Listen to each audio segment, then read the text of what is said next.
Começa agora o programa Hora e a Vez da Pequena Empresa, sempre levando para você muitas informações e atrações. Confira. O advogado Marcos Tavares Leite trazendo orientações sobre o perigo de recebimento de e-mails e boletos falsos, fraude cada vez mais recorrente nos dias de hoje. O economista Felipe Prince falando sobre o aumento do risco e da inadimplência no agronegócio. O auditor e perito contador Vitor Stanquevicius falando sobre provisão, termo muito usado no contexto empresarial. O lançamento do livro A Lição de Antonella e Outras Histórias de Amor, que retrata a história do Instituto Mais Identidade, realizado dia 18 de dezembro na Unip Paraíso, em São Paulo. E nesta semana, o presidente do SIMP, Joseph Cury, recebe o Dr. Carlos Henrique de Oliveira, especialista em Direito do Trabalho e Previdenciário. Fique conosco.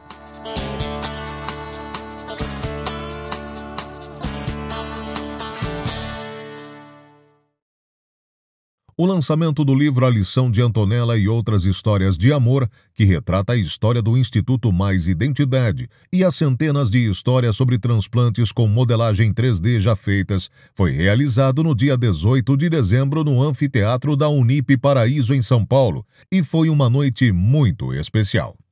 O título do livro é especial. A Lição de Antonella é a história de um pequeno bebê que não foi atendido pelo Instituto, mas que veio a ser a neta de um dos nossos maiores apoiadores, de alguém que já dedicava-se ao Instituto há muito tempo e que, por uma coincidência da vida, a sua neta nasceu sem os dois olhinhos. Uma malformação rara e que com certeza afetou muito tudo o que aconteceu ali ao redor da família. Mas o amor dessa família, o acolhimento, as demonstrações de grande solidariedade de todos os envolvidos viraram uma grande lição. A pequena Antonella viveu apenas 6 meses, mas o legado que ela deixou transformou a vida de muitas pessoas. E tudo que está ali contido nessa história da Antonella é o que o Instituto faz no dia a dia. Por isso que o livro, que já estava quase pronto, teve essa transformação no título e conta a história da Lição de Antonella e as outras histórias de amor presentes na história do Instituto.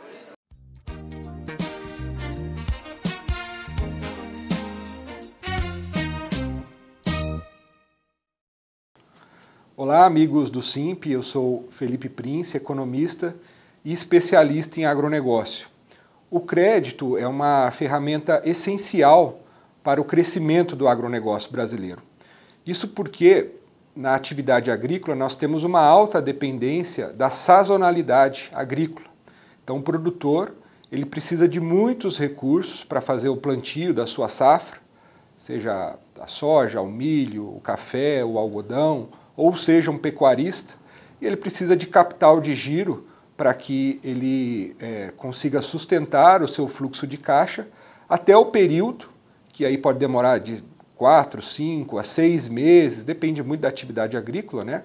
Até o período que ele vai ter esse produto colhido, e então ele poderá transformar a sua produção agrícola em caixa, em faturamento para a sua atividade. Então, nesse sentido, o crédito é uma ferramenta essencial para o crescimento do agronegócio. Agora nós temos que tomar um cuidado porque a partir de 2023, e isso se intensificou em 2024, nós tivemos um aumento das taxas de inadimplência dos produtores rurais, em função de problemas climáticos que nós tivemos em 2024, queda dos preços também das commodities, né? E um fator muito importante que é o aumento das taxas de juros. Nós temos acompanhado com o cenário de maior inflação no Brasil, o Banco Central tem respondido com aumento da taxa de juros, então o custo do crédito fica mais caro para o produtor rural. Então nós temos visto com os nossos clientes que não são apenas do mercado financeiro, como os bancos, cooperativas de crédito, fundos de investimento, mas as próprias empresas que fazem parte da cadeia produtiva do agronegócio, como as cooperativas agrícolas, os fornecedores de sementes, de fertilizantes, que também fornecem crédito através da CPR, que é a Cédula de Produto Rural, que é o título de crédito hoje mais importante para o financiamento do agronegócio, nós temos acompanhado um aumento das taxas de inadimplência dos produtores. E isso traz um reflexo no próprio comportamento do credor, do financiador, que ele fica mais avesso a financiar as próximas safras. Então esse é um ponto que a gente tem observado no nosso dia a dia, que é um crédito mais caro para o produtor, um crédito mais restrito, com diminuição do volume de concessão de crédito. As próprias informações do Banco Central nos mostram isso, uma queda do volume concedido de crédito rural, e também os financiadores eles se tornam mais exigentes em termos de garantias, exigindo que o produtor entregue a terra como garantia da sua produção, ou uma alienação fiduciária, que também é um tipo de garantia muito usada, porque além do aumento da inadimplência, nós temos também uma alta dos pedidos de recuperações judiciais dos produtores rurais. E esse aumento dos pedidos de recuperações judiciais também traz um aumento do grau de risco para os financiadores do agronegócio e, por consequência, os produtores têm mais dificuldade de acessar o crédito. Então, esse é um ponto importante para a gente ficar atento em 2025 nesse setor tão importante para o Brasil, que é o agronegócio.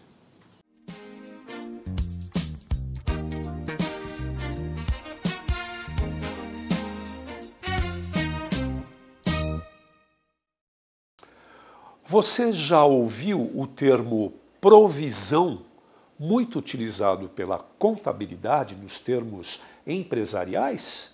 Sim, provisão é um gasto, é uma despesa já incorrida, que já existe, mas que ainda não foi desembolsada pela empresa. Alguns exemplos: provisão para o 13º salário a pagar, provisão para férias a pagar. Esta provisão para 13º salário, como disse há pouco, é uma provisão, é um valor constituído, registrado na contabilidade todos os meses de cada ano, de cada exercício, a fim de que tais valores acumulados até o final, até o findar de cada ano, no nosso caso até 2024, acabe comportando, tendo lá no passivo a pagar de 13º salário, o valor total a pagar a este título, sob esta rubrica. Então, todos nós sabedores de que o 13º salário se faz em 2 pagamentos, em 2 parcelas, a primeira vencível dia 30 de novembro de 2024 foi paga. E agora, no dia 20 de dezembro de 2024, a segunda parcela liquidando, fechando, zerando aquele passivo de 13º acumulado durante o ano na conta provisão para 13º salário. Diferentemente da provisão para o 13º salário, que em boa tese deve zerar no final deste ano, não terá valores representados lá no balancete ou no balanço patrimonial, já que foi liquidado. Provisão para férias, não. Diferentemente, não necessariamente as férias serão todas pagas de cada colaborador de sua empresa no findar do ano de 2024, acumulando-se, portanto, valores que ficarão pendentes de pagamento em momentos, em meses futuros, já de 2025. Fui claro? Muito obrigado a todos. Sempre uma grande satisfação e, em tempo, feliz 2025 a todos. Grande abraço.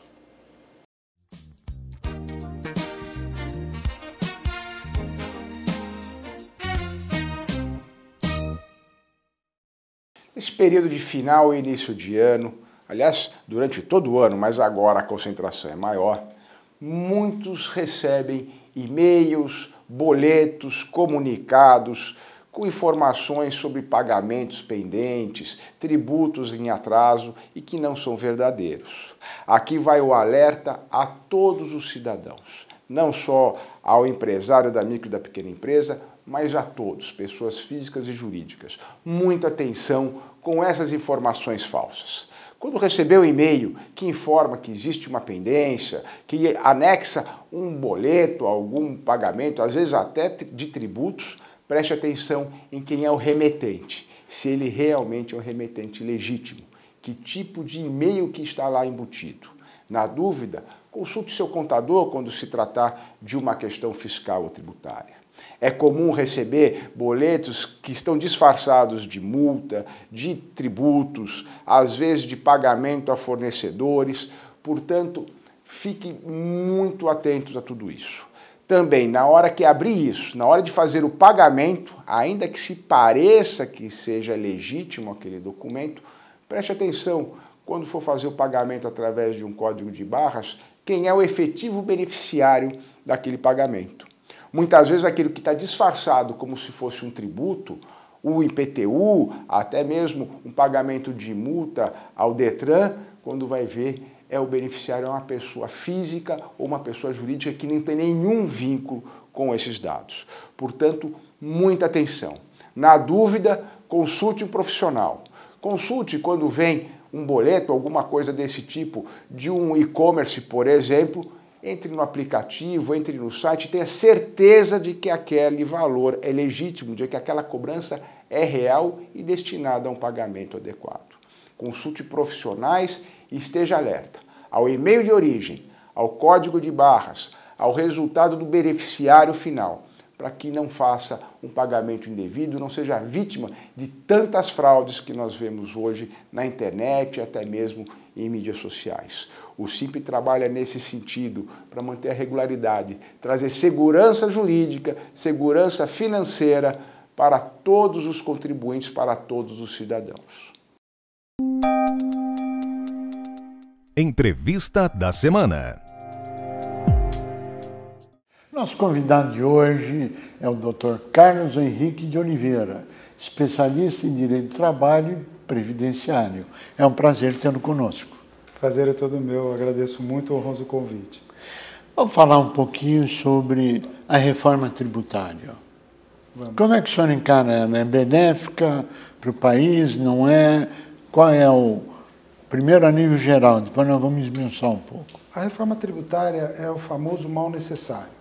Né? Nós temos, melhor dizendo, um regime tributário muito complexo. Essa complexidade se dá pela interpretação da legislação. A legislação, ela é uma legislação mais antiga e ela foi sendo alterada ao longo do tempo. Então nós temos um modelo produtivo hoje extremamente complexo, principalmente na relação de consumo, e uma legislação mais arcaica. A reforma tributária vem usar o que tem mais de moderno, com vistas a aumentar a eficiência das empresas, porque diminui o custo das obrigações. Não se diz que diminua o custo tributário, e sim o custo de se cumprir a obrigação tributária. Agora vamos separar os dois. O que diminui e o que aumenta na sua avaliação geral, para depois a gente esmiuçar item a item. É consabido que a indústria, por ter uma cadeia produtiva mais longa, ela vai ter uma diminuição de carga tributária. Em compensação, os serviços que têm uma cadeia produtiva mais curta vai ter um aumento de carga tributária. E tudo isso por quê? Porque como o tributo agora que você paga na compra, você desconta do seu valor de venda em valores e não em tipo de mercadoria, quanto maior a cadeia, tá certo? Você vai ter uma carga tributária para se aproveitar maior e você vai ser responsável só pelo seu valor de venda. Agora, na prática, então, existem perdedores e vencedores da reforma. Absoluta. Bom, qual é a carga tributária média que eles estão dizendo que será finalmente ou provavelmente aprovado pelo Congresso Nacional? Discute-se uma alíquota final de 27,5%, né, de CBS e IBS juntos. É um dos mais altos do mundo? Segundo mais alto do mundo. Segundo. Que perde apenas para? Romênia, se não fala. Romênia. Se não me falha a memória. A vigência disso começa quando? Existem vantagens e desvantagens desse período longo de implantação. A principal vantagem é que a gente vai conseguir, o governo vai conseguir mensurar se a carga tributária desses 27,5% está sendo igual à carga tributária de hoje, porque há um compromisso de não haver aumento geral de carga tributária. Né? Específico, nós já discutimos. Essa questão se complica desse período longo, porque as empresas vão passar a ter duas obrigações tributárias para cumprir. Sim. Não só a atual, como também a nova. Tá certo? Então, isso para mim é o grande complicador. Agora, o governo, pelo menos uma área do governo, diz que isso estará na mesma apresentação de imposto e que será tudo feito de uma forma informatizada que vai simplificar todo o processo. Na sua avaliação, é factível, é real ou, na sua avaliação, isso é mais complicação? Olha, o grande problema desse modelo que se está colocando é o famoso split payment. Sim. O que significa isso? Que quando uma empresa comprar a mercadoria, ela já vai abater do vendedor o valor do tributo e ela recolhe. Sim. Certo? Em tese, isso parece ser muito simples, muito fácil. Só que, na verdade, a empresa que vai estar descontando não sabe todas as características da tributação da empresa que está vendendo. Então, isso pode ser um fomentador de litígio. E isso, na minha visão, que não é a visão da maioria, enfraquece as administrações tributárias. A verificação de quem pagou ou não pagou o tributo é dever do fisco. Na hora que eu transfiro para o particular essa obrigação, eu estou esvaziando a própria administração tributária. Aliado a isso, existe uma complexidade típica de sistemas informatizados. Claro. Então, imagina o senhor que uma empresa vendedora sofreu um desconto maior do que aquele que deveria ter sido feito. Quando vai ser devolvido? Em qual tempo? Qual vai ser o procedimento? Todos nós temos uma experiência de que, eu sempre brinco com isso, com os meus alunos, que a coisa mais fácil que tem no mundo é pegar tributo de volta. Em 17 anos ele volta para a sua mão. Quando atinge a maioridade. Quando atinge a maioridade. Bom, nesse cenário, como é que o senhor vê a reforma do Simples? Querem extinguir o Simples? Não querem?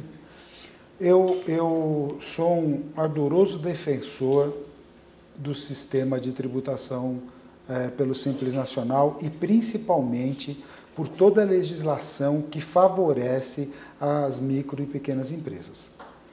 Não é economicamente viável exigir de uma empresa de pequeno porte ou uma microempresa que ela cumpra todas as obrigações trabalhistas, societárias, de registro, tributárias de uma empresa de grande porte. Sem dúvida. Certo? O custo para que a pessoa faça isso é muito alto e isso drena recursos da empresa. Numa empresa de grande porte, isso é repassado muito facilmente para o preço da mercadoria ou serviço, mas numa empresa de pequeno porte não é isso que eu tenho. É impossível, presidente, é exatamente isso. Em razão dessa situação, desse dever constitucional de proteção e de favorecimento das empresas pequenas e micro, é que a reforma tributária abriu uma possibilidade para as empresas desse porte. Elas podem continuar recolhendo os tributos como fazem hoje, pelo regime de apuração do Simples Nacional, como podem, do ponto de vista de IBS ou CBS, migrar para o sistema novo. Em tese, só poderia migrar para o sistema novo uma empresa que está dentro de uma cadeia muito longa e que comporte a verificação desses valores. Porque nós sabemos que o empresário está muito preocupado com o seu dia a dia, ele está muito preocupado com os seus clientes, ele está muito preocupado com a sua produção. Ele não tem cabeça de ficar olhando para tributo, para obrigação trabalhista, ele está preocupado em matar o seu leão de cada dia. Né? Agora virou dragão, porque solta fogo. É verdade. Agora, dentro desse cenário, o senhor colocou de uma forma muito clara o B2B e o B2C. Na verdade, é a extinção do simples para aquele que resolver continuar no modelo do simples, porque ele não vai poder se creditar do tributo e repassar o tributo. É empurrar as empresas para a informalidade ou para a sua insolvência, na sua avaliação? É muito bom conversar com pessoas que conhecem do sistema e conhecem do que estão falando. O senhor tem toda a razão. Quando você pensa numa empresa inserida num contexto de compra e venda entre empresas, ela simplesmente, quando o comprador dela é justamente o cliente que se almeja, sim, que é o grande comprador, que é o que te permite ter volume de produção, que é aquele que consegue absorver tudo aquilo que você faz, esse, entre você, que está no Simples Nacional, e a outra empresa que fez a opção, ele vai preferir a outra empresa. Por quê? Porque ele se acredita do tributo que foi recolhido. Sim. E aqui ele não se acredita. Sim. Tá certo? Então, como o senhor bem coloca, provavelmente esse sistema vai empurrar as empresas ou para uma informalidade ou a busca só pela pessoa física. O que, por óbvio, não é de todo interessante quando se pensa na eficiência da economia. As pequenas e médias empresas, as microempresas, ocupam um fator preponderante na riqueza produzida no país. Elas são mercado interno. É exatamente isso. Essa movimentação trará sérios problemas se for mantida a versão que lá está. Está correto essa afirmativa? Na minha opinião, totalmente. Eu não sou um ardoroso defensor da reforma, academicamente nunca compactuei com essas ideias, mas é o que a vontade do legislador, e hoje a gente tem que procurar o melhor, mas que eu vejo alguns efeitos que não estão suficientemente discutidos, eu vejo isso sim. E a falta do aumento do teto do Simples também é para empurrar as empresas ou para a informalidade ou para outros mecanismos, etc. Aliás, o Brasil já tem hoje 20 milhões de empresas que estão na informalidade.